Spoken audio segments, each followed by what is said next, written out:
राणी साहेब कुठे गेल्या म्हणायची? राणी साहेब, राणी. आलोय आम्ही. तुम्ही हाक मारायच्या अगोदरच आलो, पण तेही आमच्या कामासाठी. तुमच्या कामासाठी? कसलं काम? राजे, आमचं एक नाजूक काम आहे. जिरे टोकत्या. राजे, आज आम्ही तुम्हाला एक गोष्ट सांगणार आहोत. घ्या.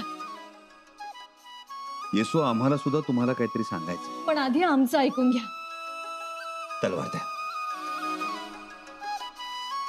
राजे, आज आम्ही तुम्हाला जी गोष्ट सांगणार आहोत ती ऐकल्यानंतर तुम्ही हरकून जाल. येसू, आमची सुद्धा गोष्ट अशीच आहे. ती पार पडली तर स्वराज्य हरकून जाईल. आमची ही गोष्ट तशीच आहे. म्हणजे पुन्हा एकदा गावोगावी पुरणपोळीचा स्वयंपाक केला जाईल. आमच्या गोष्टीनं पुरणपोळी सोडा, गावोगावी लोक लाडू, बुंदी, जिलेबी खातील. अगं बाई, खरंच? आतिषबाजी होईल, फटाके वाजवतील, वरात निघ, आणि ती वरातही वाजत गाजत निघेल. फक्त त्याआधी मर्दानी खेळ करावा लागेल. हो, ते तर होतीलच. देखावा अगदी बघण्यासारखा असेल. आजवर कोणी पाहिला नसेल असा देखावा असेल. आमच्या मनातलं बोलताय अगदी. फक्त त्यासाठी आम्हाला भवानीला सजवावं लागेल. राजे, भवानीला नटवल्याशिवाय, सजवल्याशिवाय काही होणार आहे का? म्हणजे तुमची संमती आहे? खरं तर हे सगळं आम्हाला तुमच्याशी निवांत बसून बोलायचं होतं. म्हणजे तुम्ही एकदा शिक्कामोर्तब उठवला की आम्ही मोकळ्या. बोलू, पण आता आम्ही घाईत. घाईत? हो, मग जे आता बोललो त्याची अंमलबजावणी करायला नको? अहो पण राजे. येसू, बोलणी झाली की लगेच तुम्हाला खुश खबर देतो. फक्त या सगळ्यात आम्हाला वरबाप म्हणून मिरवावं लागलं. येतो, लोक पळमले असतील.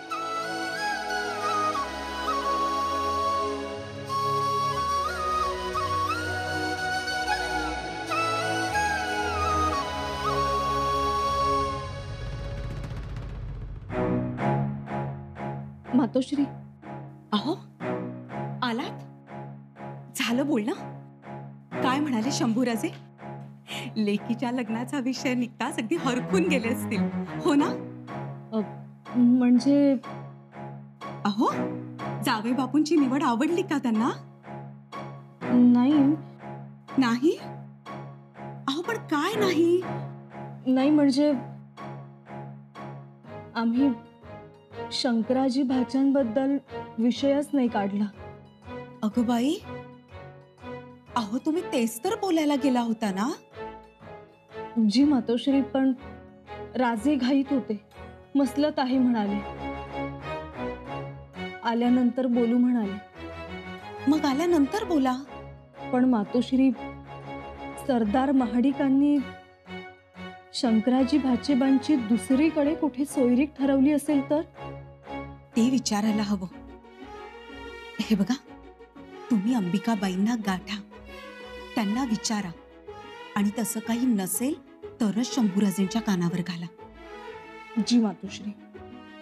आणि हो, अगदी सहज विषय काढा, नाहीतर उगाच आपणच घोड्यावर बसलोय असं नको वाटायला. तसं वाटलं तर वाटू दे, पण आम्ही बोलतोच ताईसाहेबांशी. हो, बोलायलाच हवं.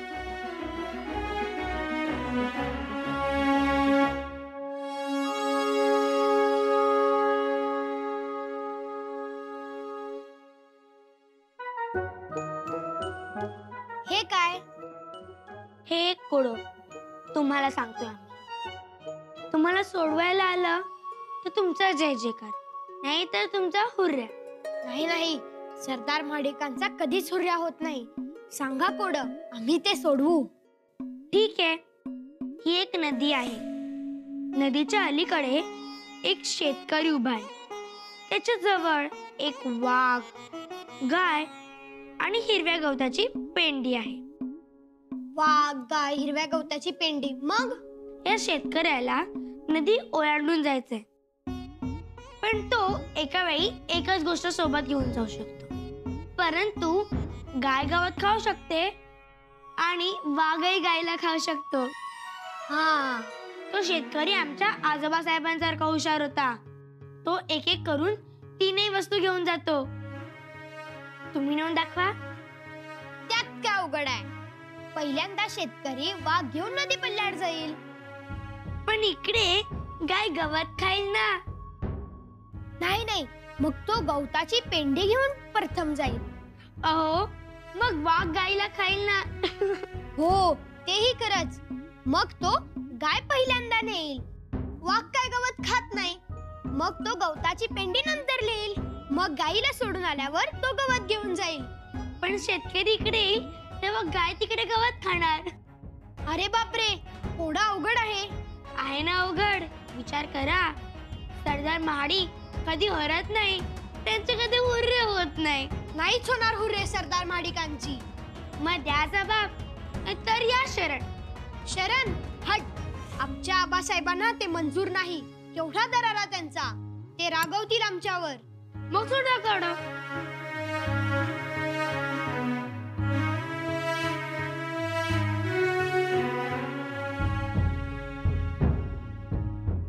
सुटलं कोड. प्रथम तो गाय नदीच्या पल्ल्याड घेऊन जाईल. पुन्हा येईल मग गवत घेऊन जाईल. मग येताना गाय घेऊन येईल. मग जाताना वाघ घेऊन जाईल. मग पुन्हा माघारी येऊन गाय घेऊन जाईल. बरोबर? बरोबर. मग करा आमचा जय जयकार. आम्ही युवराज्ञी आहोत. आम्ही नाही करू शकत कोणाचा जय जयकार. नाही नाही, तुम्ही रडीचा डाव खेळता आहात. ठीक आहे ठीक आहे, तुमचा जय जयकार. दुसरं कोण सांगू? नको नको, त्यापेक्षा आपण खेळू. चालेल. तुम्ही शाहिस्ते खान आणि आम्ही आजवा महाराज.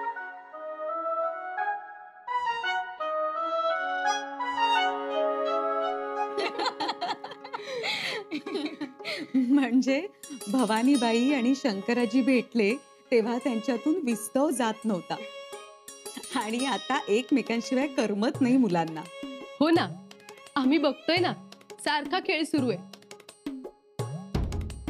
आणि खेळ संपला की आजीच्या मांडीवर झोपून गोष्टी ऐकायच्या आमच्या आबासाहेबांच्या.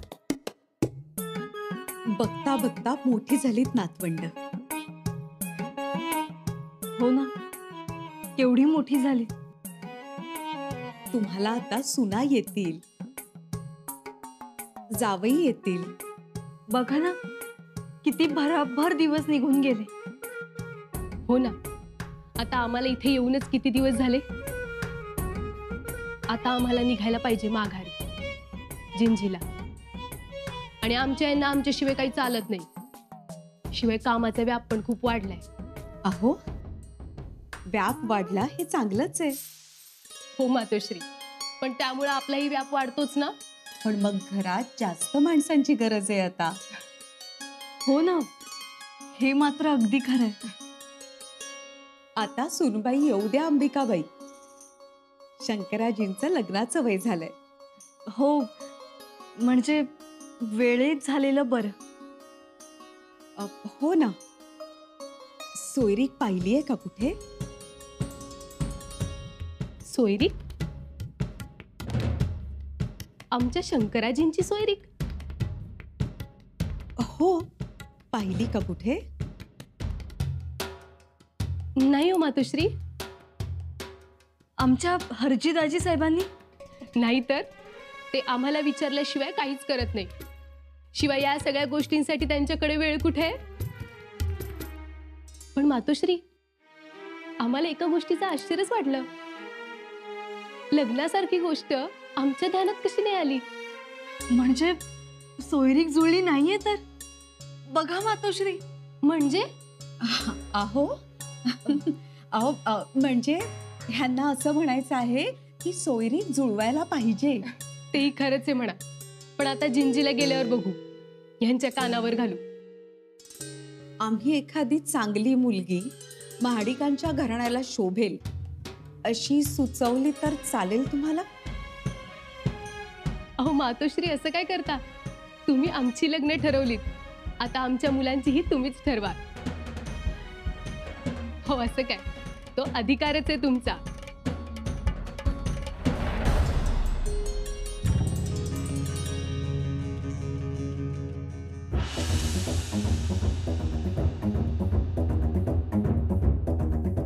गड्यांनो, आपल्या हाती वेळ खूप कमी आहे.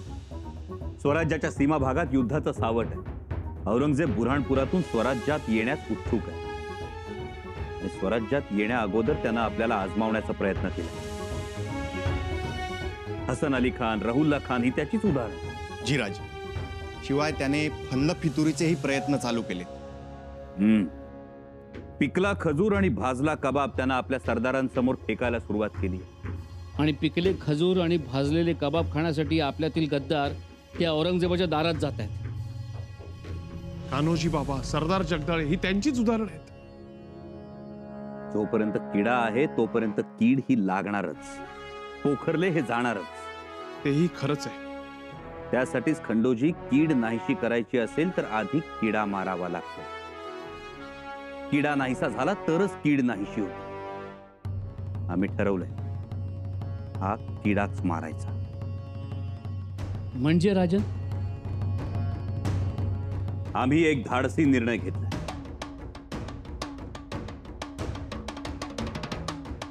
आम्ही बुऱ्हाणपुरात जाणार आणि औरंगजेबाच्या गुलालबारीत तंबूत घुसून त्याला ठार करणार.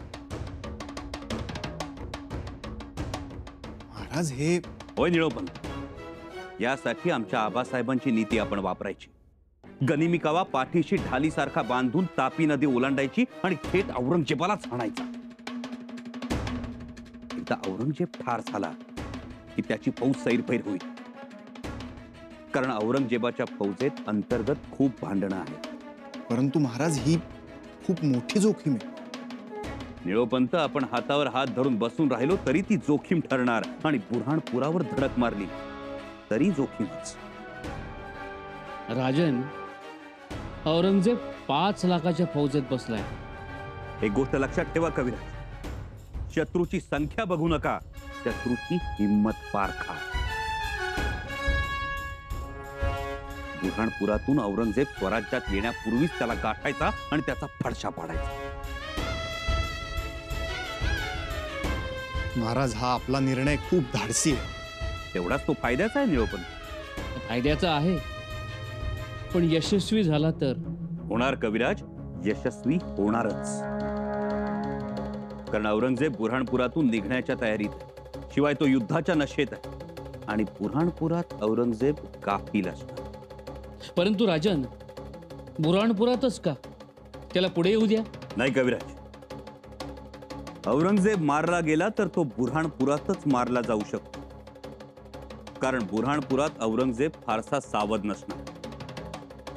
त्याच्या अनेक आठवणी आहेत तिथे. त्याच्या आईचा मृत्यू, त्याच्या बहिणींची जन्मस्थळं, त्याच्या लाडक्या बायकोची कबर. त्यामुळे औरंगजेब बुऱ्हाणपुरात बादशाह म्हणून कमी आणि माणूस म्हणून जास्त राहणार. हातात तलवार घेण्याऐवजी कुठल्या ना कुठल्या कबरीवर तो फुलं वाहत बसणार आणि त्याच वेळी आम्ही तलवार हातात घेऊ. निर्णय झाला.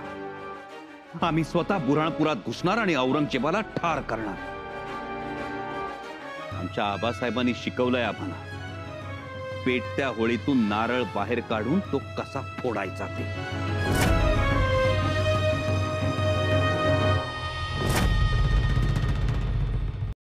देवच पावला सुनबाई. हो ना हो मातोश्री. किती काळजी करत होता. झालं तुमच्या मनासारखं? झालं मनासारखं. जशा ताईसाहेब म्हणाल्या, शंकराजींची सोयरीक अजून कुठे जुळली नाही. मनास हरख झाला. पण ही गोष्ट महत्वाची आहे की अजून त्यांनी कुठेही पाहायला सुरुवात केली नाही. तशा त्या गाफील आहेत अजून. खरंच हो मातोश्री. आम्ही या बाबतीत एवढी चिमूट धरण्याचं कारण आम्ही दोघांनाही आल्यापासून बघतोय. दोघांची चांगली गट्टी जमली आता.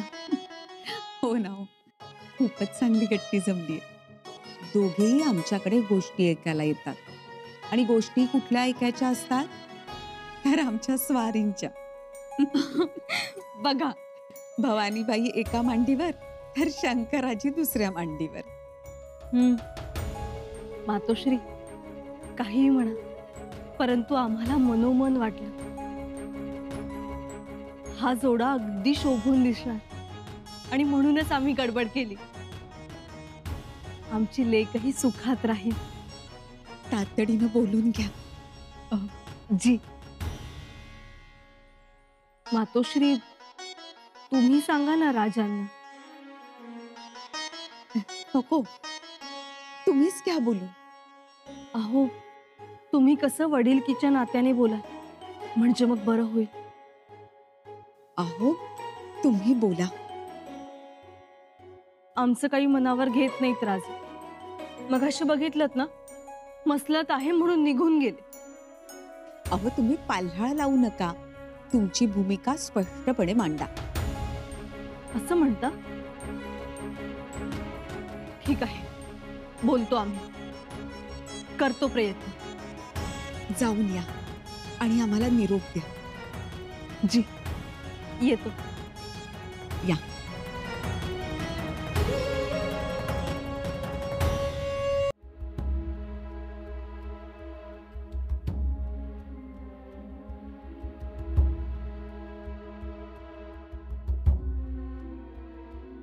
आत येण्यास इजाजत आहे का? राणी साहेब, अगदी इजाजतीवरच आलात. इजाजत घेणं जरुरीचं वाटलं.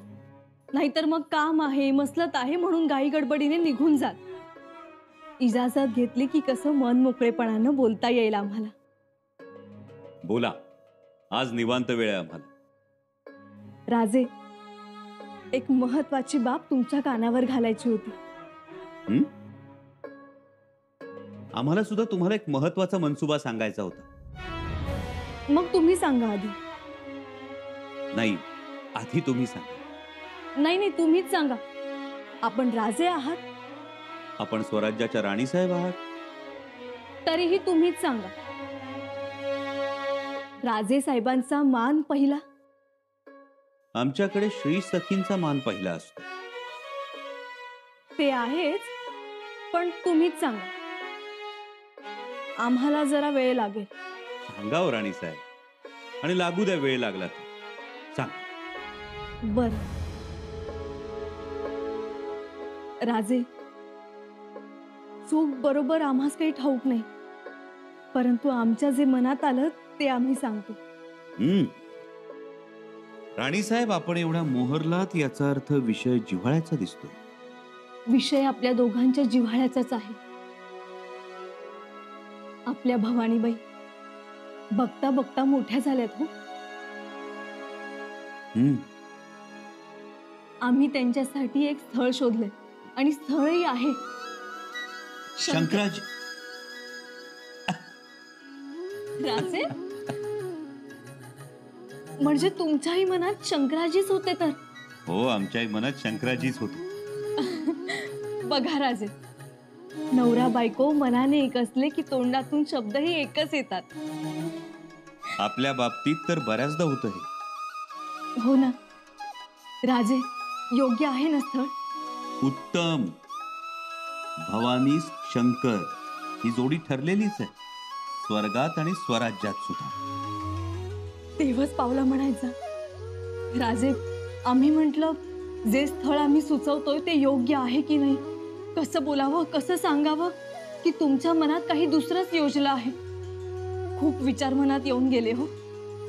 आता कुठलाही विचार न करता बोलून घ्या. अंबिकाताई साहेब सुद्धा इथंच आहे. जी राजे, लगेच बोलतो. राजे, तुम्ही कोणता मनसुबा सांगणार होता?